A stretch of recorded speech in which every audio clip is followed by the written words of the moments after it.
ஆதா ஷர்மா, யோகிதா பிஹானி, சித்தி இதுனானி இவங்களுடைய நடிப்பில் சமீபத்தில் ரிலீஸ் ஆன ஒரு படம் கேரளா ஸ்டோரி. இந்த படம் வந்து பார்த்திங்கன்னா பெரிய சர்ச்சையை கிளப்பினாலும் இந்த படம் வந்து பார்த்திங்கன்னா எதிர்பார்த்த அளவுக்கு போகாத ஒரு படம் சொல்லலாம்.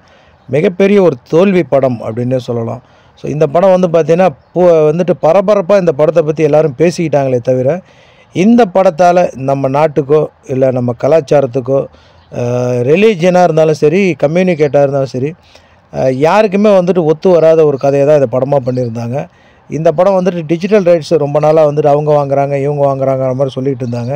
கடைசியாக வந்து பார்த்திங்கன்னா நம்ம ZEE5 இவங்க வந்துட்டு இப்போ சமீபத்தில் வாங்கியிருக்கிறாங்க. மல்டிபிள் லாங்குவேஜில் வந்துட்டு பார்த்திங்கன்னா இந்த படத்தை ஸ்ட்ரீமிங் பண்ணுறாங்க. ஸோ இந்த படத்தை பார்க்குறத விட பார்க்காம இருக்கிறதே பெட்டர் அப்படின்னுங்கிறது என்னுடைய கருத்து.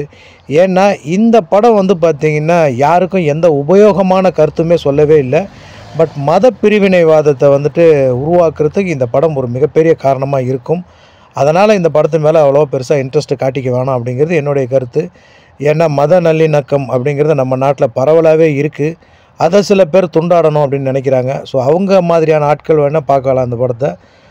ஸோ இந்த படத்தை பார்க்காது உங்களுடைய சாய்ஸுக்கே விட்டுறேன். வர்ற 16ஆம் தேதி ZEE5ல் மல்டிபிள் லாங்குவேஜில் ஸ்ட்ரீமிங் பண்ணுறாங்க.